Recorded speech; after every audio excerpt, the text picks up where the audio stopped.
This is the Stop Time Podcast. I'm your host, Lisa Hopkins, and I'm here to engage you in thought-provoking, motivational conversations around practicing the art of living in the moment.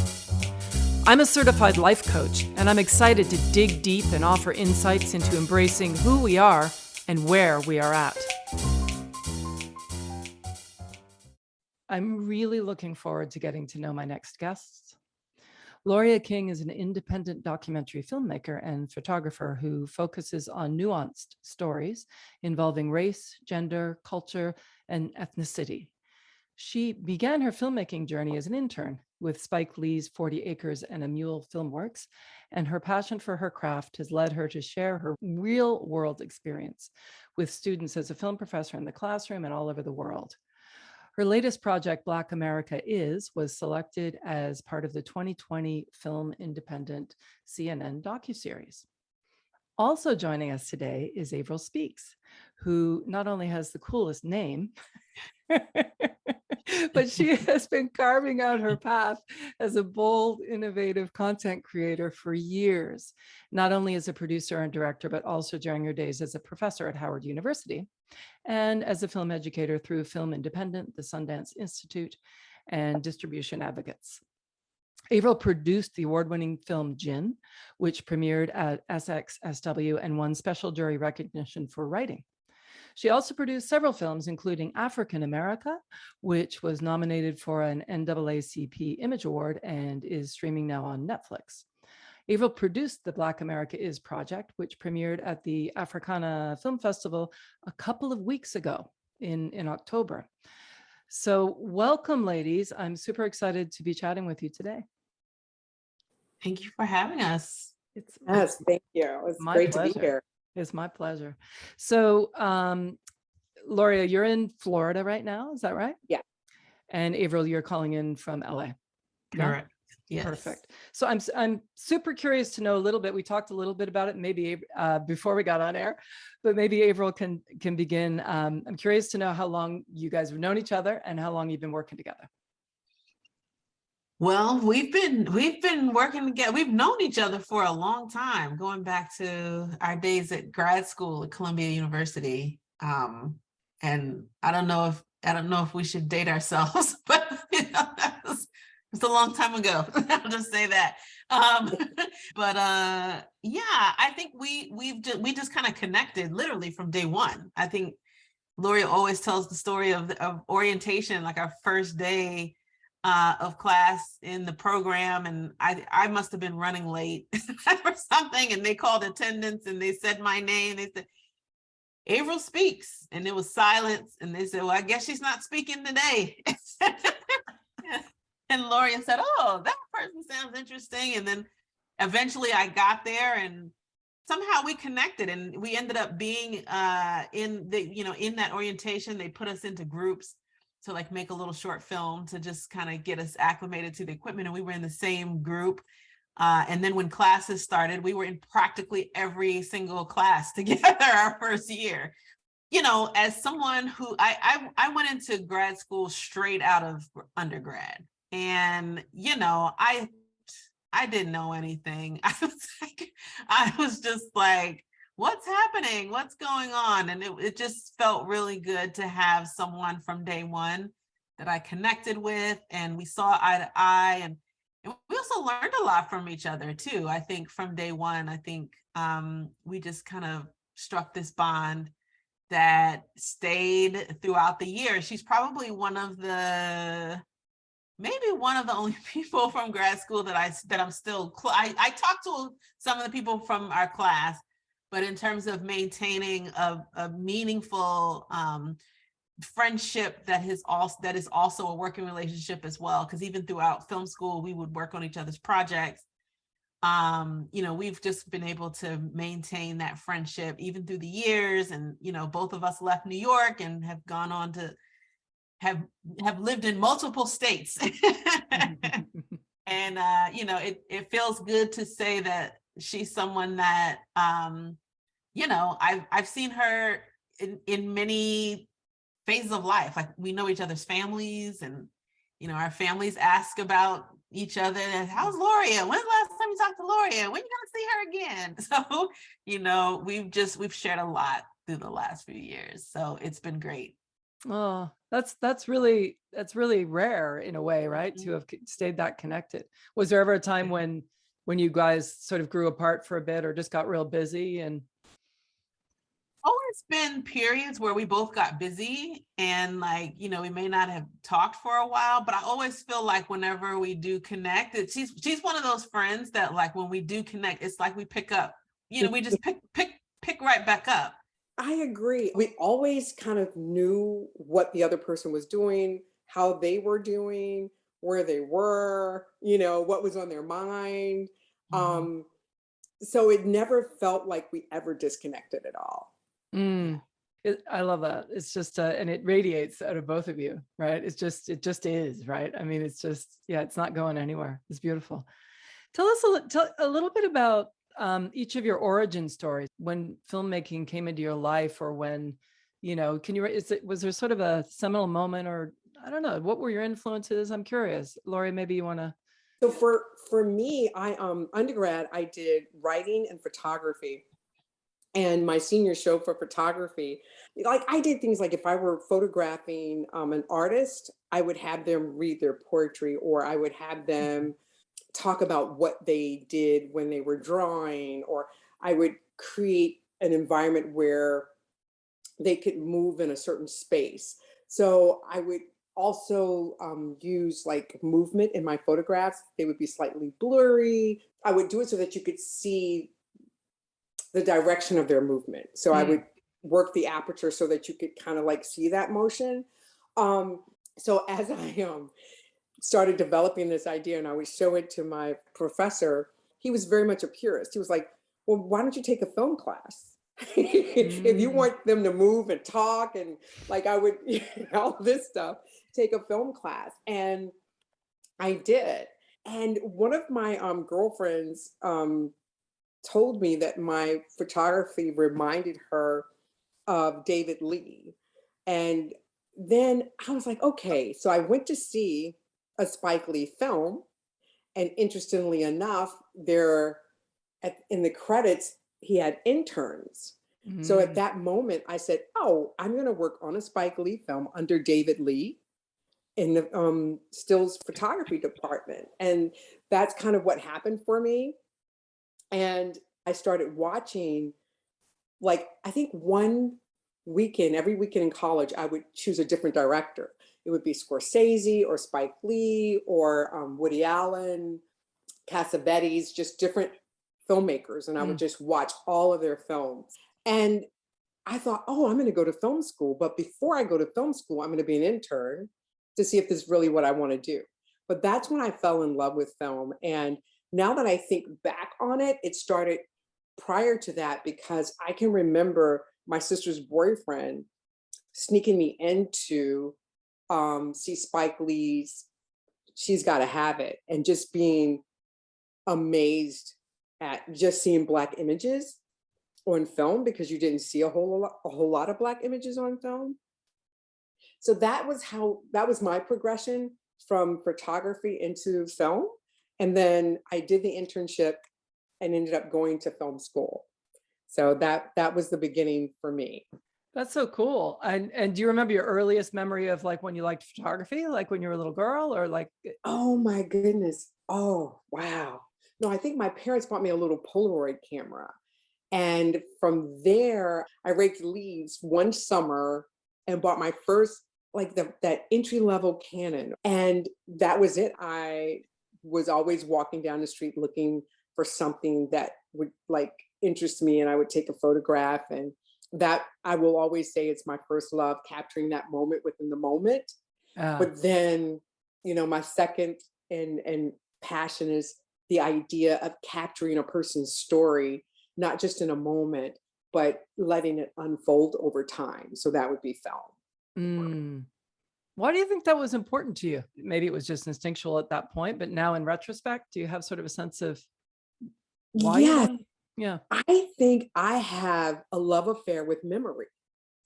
So it's so important to me, whether I'm taking a picture, whether I'm capturing someone on video or film. I think I have a passion for memory and a passion for people and their stories, and what is it about their experiences that inform who they are? Like, why are you who you are? Why do you think the way you think? You know, when I was an intern on Spike Lee's film, I was there every day, and they forced me to take a day off so I could have a Friday, Saturday, and Sunday to go visit my mom in Virginia, because they said, you talk about your mom all the time, please go visit her. But I was so concerned that I had the fear of missing out. So when I came back, David was like, what do you do? Do you just go around talking to everybody? And I said, pretty much, because he said the entire day, everyone said was, where's Loria? Where's Loria? I haven't seen Loria. Loria didn't come to visit me. He's like, how do you have time as my intern to make so many friends? But everybody was so interesting. I just think it's fascinating. I'm that person that's going to strike up a conversation. And I'm not big on small talk. I want to know, I want to get to the depth of who you are or what we're talking about. And I want to capture that and honor it, whether it's on film or photography. Even in taking pictures, I want to see beneath the surface. I want to see who you are. Like, I want to use that moment to capture something unique and special. I want to unearth something. So I just think that's just a part of my makeup, and where it comes from, I don't know. And sometimes, you know, people say I ask too many questions, or I could be kind of like too much with the questions, but I'm just fascinated by people. I really am. Yeah, I feel that. It's beautiful. Avril, I'd love to hear your response to that, as well as your story about, you know, where this all came from for you. You know, just thinking about Loria, that's an interesting, the rememberer. And I also think that that's really interesting. You say you have a fascination with memory, because just, you know, as long as I've known Loria, that's one of the things that I've loved about her, and have a kinship. Like, even in doing this project, it's been like about memory and where we come from and what that means and what that looks like. But I feel like that's always been sort of like a conversation, you know, within our friendship, you know, that fabric that makes us who we are, and how the past informs that. So I just thought that was really interesting. But yes, Loria is definitely the extrovert of the two of us. I think for me, I've always been kind of the quiet observer. For me, my origin with film, I always say that I was a latecomer to film, because I didn't know that that's what I wanted to do until I was in college. I can definitely see the traces of storytelling very early on. Every phase of my life, I feel like there's been something art related of me trying to create something, like creating a play. I remember in my teen years, I was always trying to create a rap group. Like, I was like, had a rap group, I had a dance group, it was like always creating something. By the time I went to college, I knew that I loved to write. I just didn't know what to do with writing. I had no clue. What does a person who likes to write, what do they do for a living? And the only thing I could come up with was a journalist. And so I went in as a journalism major. I joined the newspaper staff, and they assigned me a story. And, I remember coming back from my first interview, and they were like, well, what about this? They were asking me about all these facts. And I was like, oh, but I just wanted to just like write a story.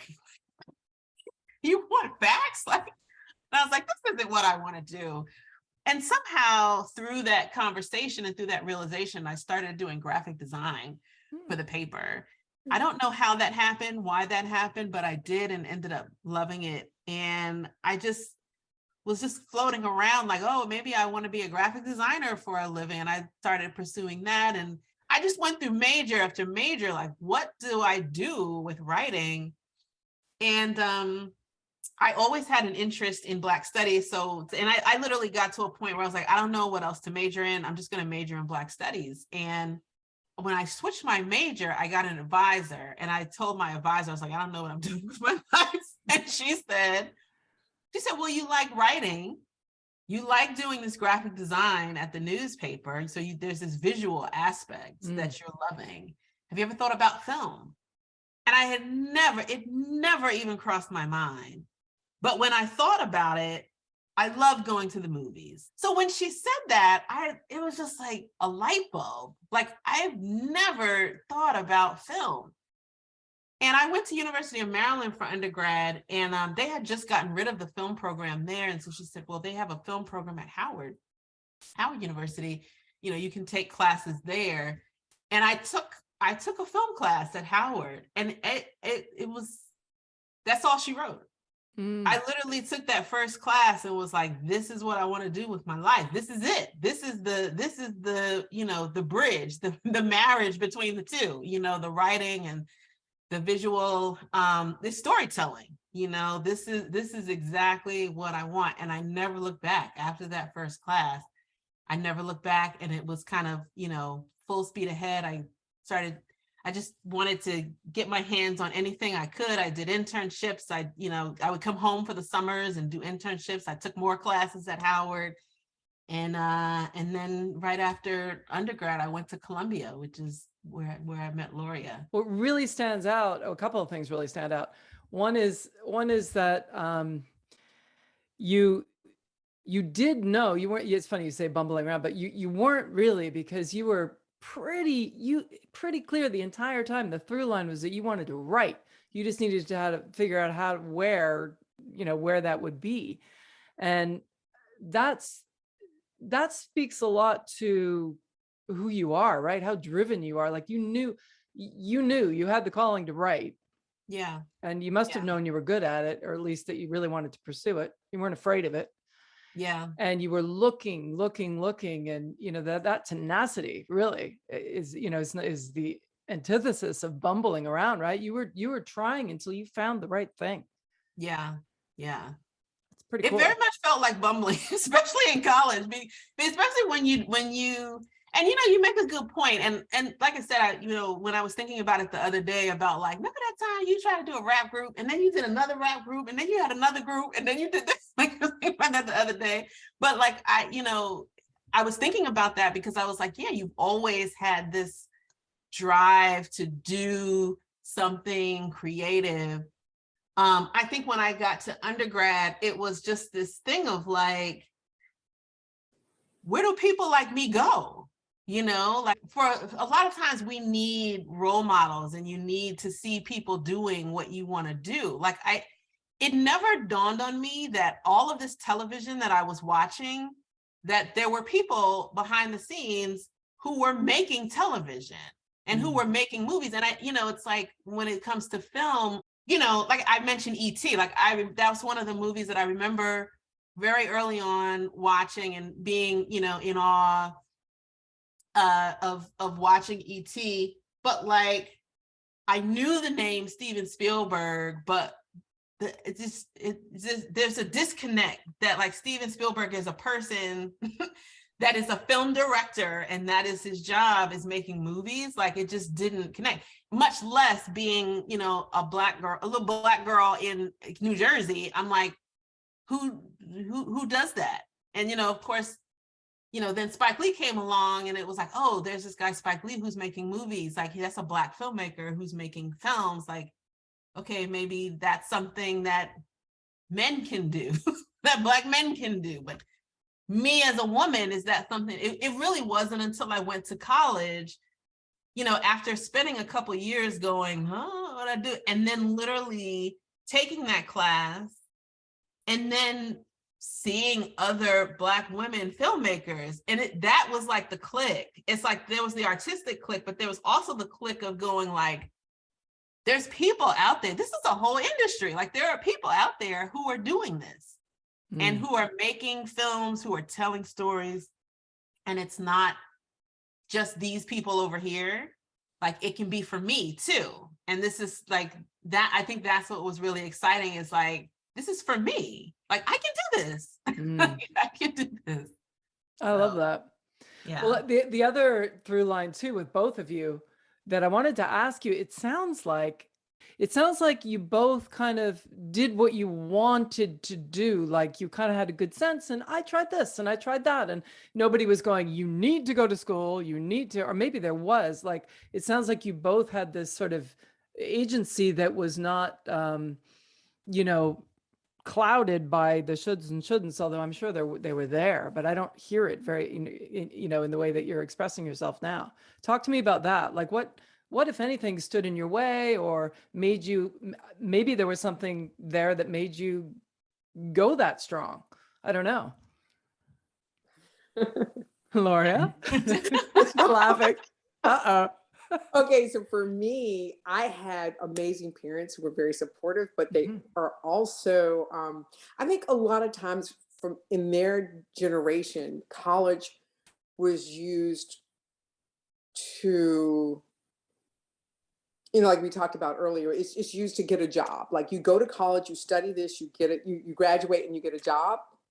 So it's really interesting because they were very supportive of me. And it could have been that I didn't give them a choice because I had that type of personality. But I remember my father saying, I graduated from undergrad and then I'm going to graduate school and I'm studying film. He's like, oh, you're going to get another degree. You can't look in the paper and find a job. So they didn't really understand what I was doing, but they were supportive. But at the same time, they were concerned. They wanted me to be able to be independent and take care of myself. But I would hear from other family members how proud they were of me. Yeah. Sometimes they were like, okay, you know, what are you doing?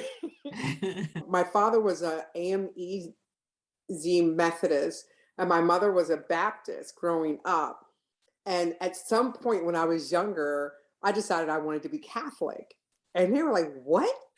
But there they were every Saturday we went to mass and they were standing and kneeling and standing. And my father was like, okay, this is enough. Like, you know, but they were there with me on that journey. And that's the way it's been. Like they haven't always understood or agreed, but they were very supportive at the same time. Wow. I mean, now that's some serious, amazing modeling, right?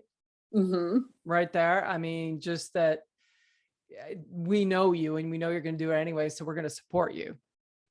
Yeah, we're here for you, you know, but not like, okay, good luck, go. And, you know, we'll go with you.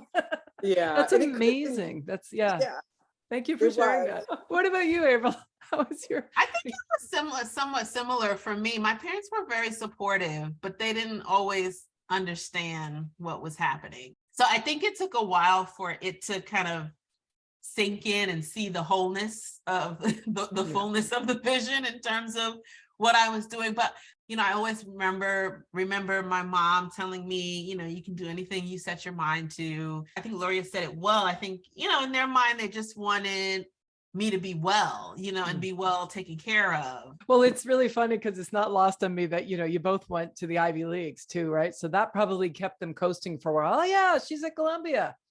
Yes. You know, that kind of stops people at a cocktail party, right? Yeah. What's your daughter? She's at Columbia. Oh, wow. It doesn't matter what you're studying, right?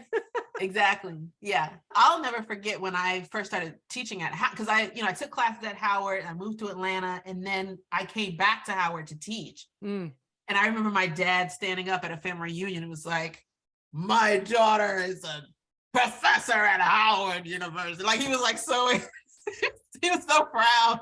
Aw. What is your definition of living in the moment? That's a great question. My definition of living in the moment is feeling connected.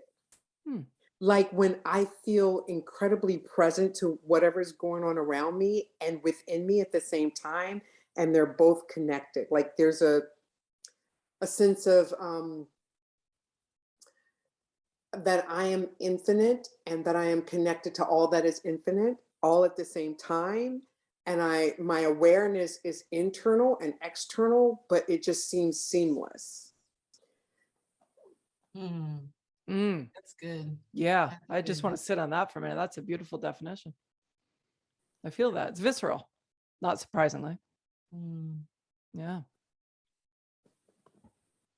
I'm gonna pick up off of that present. I think being in the moment to me is being present. It's being present and letting go of any preconceived notions, presuppositions. Yeah. Being in the moment is being in the present, being present. Mm. And forgetting about what came before and what comes after and acting out of what is now. Yeah. Hmm. Hmm. So how often do you guys experience this, living in the moment? I would say, I experience being present about 80% of the time that I am conscious, but at very different levels. Not always at the highest, most connected level, but and there are times, and I would say the other 20% I'm in the past or the future. And then I catch myself, and I'm like, hold on, Mm. let's Trying to get better at living in the moment. I'm a big like scenarios, like coming up with scenarios that aren't Mm. even real. And like living in the future of like what if. So I'm trying to get better at living in the moment and living in what is now. Because I think I'm finding more and more that many of the things that I worry about, both past and future, don't really matter, and they'll fix themselves in their own time when I'm present. I also think of that question in light of like who we are as people, and I think as humans we're always evolving, and I think that now I'm just now becoming aware and comfortable with who I am now, accepting who this Avril is and not being afraid to live out of that, and it feels so much better. It feels so good to be in this. It feels Yeah. so much better. Would you share with me like a low light and a highlight in your career so far? Will say, I think one of the lowest moments I felt, I guess more recently, I went to grad school for directing and spent years, pursuing directing and so on and so forth. And I was also a professor. So I spent like a good 10 years as a college professor. And in my mind, this was always going to be a thing in my life where I was going to be able to teach and make film, teach and make film, teach and make film. So I was part-time. I was going back and forth between a bunch of different schools, not making any money at all, stressed out. Because I was doing all of these jobs, I wasn't really actively filmmaking at the time. Two of the schools where I was teaching, full-time positions had opened up. And I applied for both jobs. And I thought, this is it. This is going to be my ticket. I'm going to be a full-time professor. It'll be like it used to be, where, I'm teaching and I'm creating. Being in LA is one thing, but being in LA with no money, it's like a whole different experience. It was a really, really low point. And I was so far away from family. I was really at a loss, like financially, emotionally, mentally. And I just knew I was going to get these jobs and that was going to be the answer to everything. Well, lo and behold, I got an email from the chair saying they decided to go a different way and they weren't going to hire me. And maybe about a week later, I got another email from the other school, said, we're going to go a different direction. And I just thought everything was caving in. That was probably one of the hardest moments of my life. Like yeah, which turned into the highest, because I lived in a tiny apartment in LA and I had all of these student projects. They were all over my apartment. Like I couldn't even walk around. Like I had all this stuff. And I was so convinced I was going to get this job. I had put all of these projects like in a pile. And I was like, I'm gonna get my office. Like when I get this job, I'm gonna get my office and I'm gonna put all these projects in the office, da da da. So I had them all like gathered. And a week went by where I was just like really sad, in the dumps, and just like, I don't know what I'm gonna do with my life. I get my parents had moved to Atlanta, and I was like, maybe I should just go move in with them, because like I don't even have food in the house. Like at this point, I was like, I don't know what I'm gonna do. And then one day I was like, I'm a filmmaker. I'm a filmmaker. I'm here in LA. I'm going to, you talk about living in the moment. I was like, I'm going to live in the now of where I am right now. And I'm going to hedge my bet on, I'm going to bet on myself. I'm going back into production and I'm going full throttle. I'm just going to like go for it. I took all of that stuff that was in my floor. I packed my car.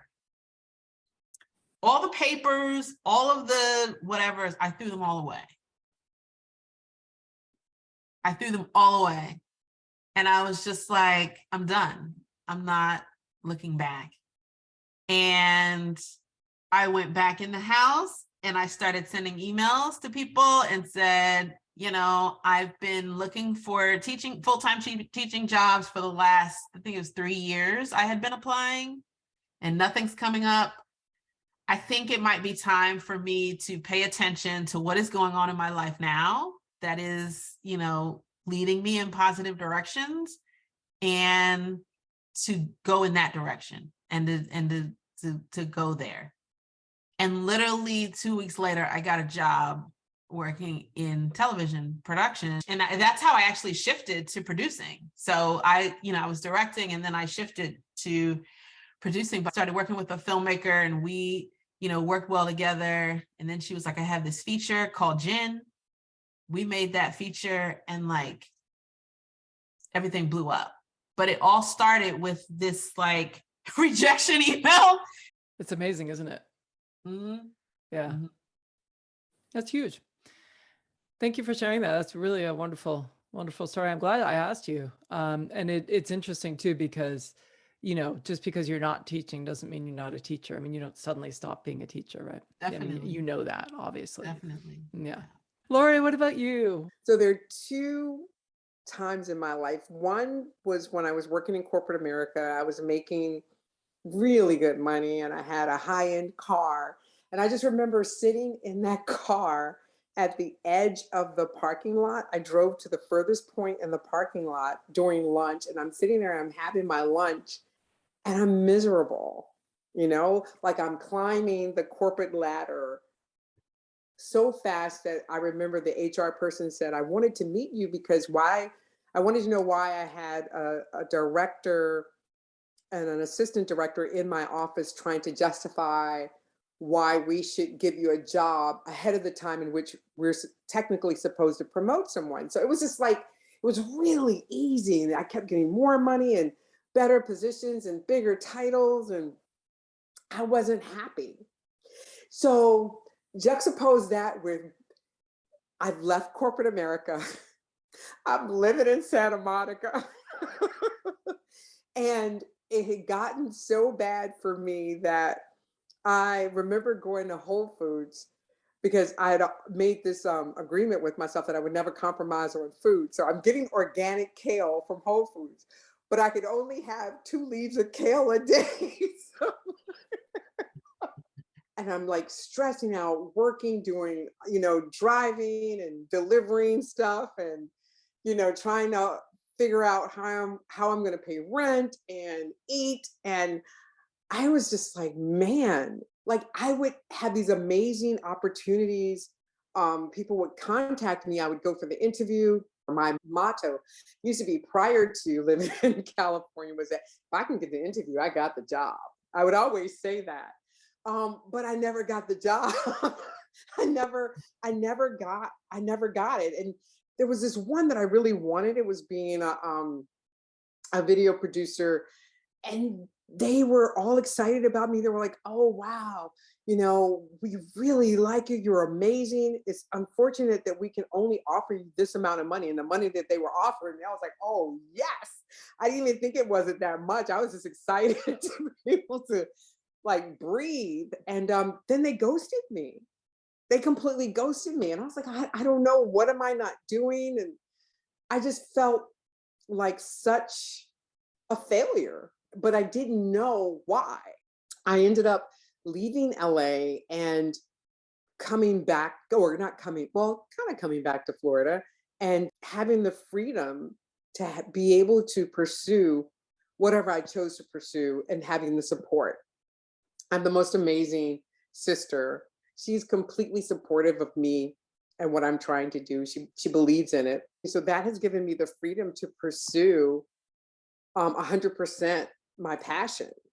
And it's been, I would say, really the first time I felt this sense of freedom, like not having to stress about having a certain amount of money coming in, or, all of the other things that come along with that. So I think that those were my lowest moments, but out of that came the ability to be completely free. And I had to embrace the idea that I don't have to be in New York and I don't have to be in LA to be a filmmaker. That's awesome. Yeah. What do you know will stay true about you no matter what happens or no matter what you do? So I will say what I know will stay true about me is my desire to always elevate and evolve. How do you want to be remembered? Oh, wow. Okay. So I think the best way to answer that is I was in Kenya on a safari with my students that I was teaching there, teaching film. And they were like, what if a tiger jumped up and, grabbed you and killed you? I said, well, I think I'd be okay. And they looked at me strangely. I said, because I have loved, I have been loved, I have been hurt, I've hurt people, I've forgiven, I've been forgiven.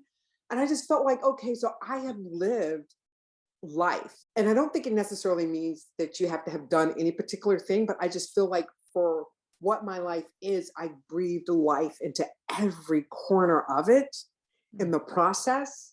So I would just want to be remembered as someone who embraced life and lived and like did what she wanted to do and lived it on her own terms, made a lot of mistakes, fell down a whole lot, but just kept going. That's the most I could hope anyone would remember me by. Love that. What about you, Avril? I think I'm always going to be telling stories in some way, shape, or form. It may not always be in the way of film, but in some way, shape, or form, I think I'm always going to be telling human stories. It's always going to be true that I love my family and, even want to see that reflected in stories. And I think that's how I want to be remembered, always thinking about things outside the box, either creating something outside of the box or doing something outside of the box, or even just thinking outside of the box, just in terms of like how we think and process everyday things. No, for sure. I have to ask you guys this because you seem so fearless, both of you, but I know that you're not. I know that you're human. What would you say what scares you? What are you most afraid of right now? I mean, that may change, right? But in this moment. For me, the thing that I fear most, I don't want to die with my music inside of me. Like that is my greatest fear. That is my greatest fear. And that is my greatest motivator. There's so much that's inside of me that I want to share. Yeah. And I feel like if I don't, that what I was put here to do, I have not lived into that completely. What about you, Avril? I think my biggest fear is failure. And to me, failure is not being able to do what I feel called to do. Like not having the freedom to do that. What would you do differently if you knew that you couldn't fail? It's interesting you asking that because I don't know what I would do differently. And I'm like wondering how much fear of failure is an unreal barrier for me. You know what I mean? Yep. For sure. For sure. I mean, basically we're talking about a limiting belief, right? Or something that helped us. Like it was probably a driver for you. Yeah. You probably achieved a lot of success through having that fear. So it accompanies you because you think it helps you. But now as I ask you the question, you kind of go, wait, I don't need it. I wouldn't do anything different. And that's where you clean the house again.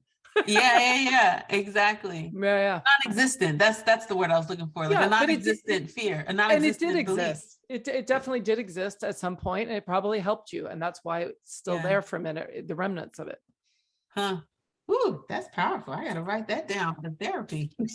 There you go. So as we finish, fill in the blank. Most people think, but the truth is. Wow. I would say most people think that I am an extrovert, but I'm actually a combination of being introvert, extrovert. You know what immediately came to my mind? I think some people think that I'm meek, shy, quiet because I am an introvert, but I'm a bull. And I am a bull. I don't even know you, and the meek is the furthest thing I'd say. I mean, Yeah. in fact, your silence is so powerful. Like you're very intense. It's Well, thank beautiful. you. It's a beautiful you. energy. It's like a very you didn't even need to speak, and you just you emanate like strength and focus and ability, and Thank you for that. No, it's Thank you true. for that. From my point of view. So we're gonna do rapid fire. I'm gonna say what makes you, and I'm gonna say a word, and then you just say what comes to mind. So for those of you who are listening, Loria is going to be the first boom. And April's going to be the second one. All right, guys, here we go. So what makes you hungry? What makes me hungry is creativity, whether it's someone else's creativity or my own. Like I love that. That makes me hunger to want to put my stuff out there. And then working out.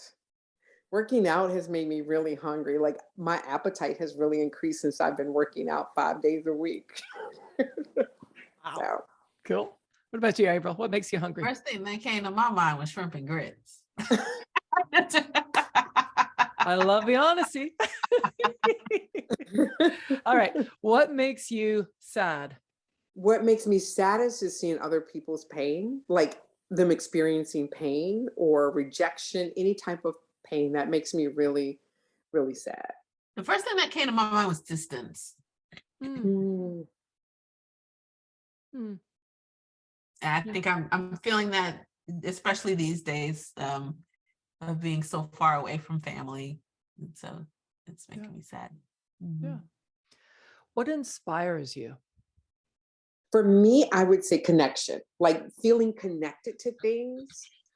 I would say heartfelt stories inspire me. And I would also say sunny days inspire me. What frustrates you? Resistance to anything that I want to do. I might have to borrow that, resistance. Loria, what makes you laugh? My dog and my sister. Memes. That's fair. What makes you angry? Passive aggressive behavior makes me angry. I would say ignorance, or like willful ignorance makes me. Yeah. And finally, what makes you grateful?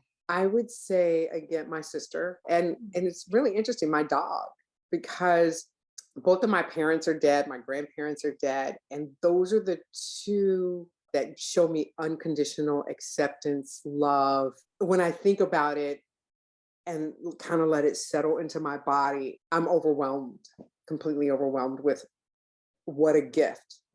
The idea that I was born into this lifetime and this world with my person. She's 3 years older than me, so she was here when I got here, and she's all in for me. So I would say my sister, and then my dog, who doesn't care what I look like. If he doesn't care, he just loves me. I love that. What about you, Avril? What are you grateful for? I'm grateful for love from my family, from my friends. I would say love and community. I'm really grateful for, I would say community. I'm really grateful for the community that I've been able to build over the span of my life. New Jersey, New York, pretty much every place that I've lived, I feel like I have a strong community of people, of both family and friends, who are behind me, who love me, who know me, beyond, a film credit. Like they know who I really am. and love me regardless. Amen. And what are the top 3 things that happened so far today? Working out, this podcast interview, and having it with Avril and you, and learning some new things about Avril that I didn't know. Avril, what about you? This podcast, one, waking up to having had a good night's sleep and a beautiful sunrise this morning would be number 2. I would say my third thing is I was excited that my blue is coming in. My hair. And what's something you're looking forward to? Oh, wow. I'm looking forward to the rest of this journey with this project and other projects with Avril. To work with someone who I'm in alignment with, it's so easy. It's been a wonderful learning experience for me, but at the same time, such a sense of camaraderie and friendship. And Avril, you spoke a lot about communities and just tapping into the community of people that we both know. And I'm looking forward to repeating that with this project in other parts of the country and the world, and also with possible other projects. Avril, what about you? What are you most looking forward to? Looking forward to the next phase of the journey. I feel like I'm kind of in somewhat of a transition period, like in terms of seasons of life. And I think I'm still in the process of thinking through what that is. So I'm looking forward to the journey of, what's around the corner, which is me scenarioizing again. Oh, you're so sweet. You guys, it has been such a pleasure and an honor speaking with you and just feeling your connectedness and joy and for allowing me into that. I really, really appreciate you both. And just before we sign off, I wondered if you wouldn't mind sharing a little bit about your latest project, Black America Is. So Black America Is, it's a traveling exhibition about what it means to be Black in America. And it's about Black identity and how the moments of our life have shaped who we are today. To just get a sense of what it looks like to identify as Black or as African American, and to talk about what that means for anyone living in this country. And so we just wanted to hear voices, let people speak for themselves and define for themselves what that means, and have a conversation about it. So it's an ongoing conversation about what it means to be Black in America. Amazing. Thank you so much, ladies. I've been speaking today with Loria King and Avril Speaks. I'm Lisa Hopkins. Stay safe and healthy, everyone. And remember to live in the moment. In music, stop time is that beautiful moment where the band is suspended in rhythmic unison, supporting the soloist to express their individuality. In the moment, I encourage you to take that time and create your own rhythm. Until next time, I'm Lisa Hopkins. Thanks for listening.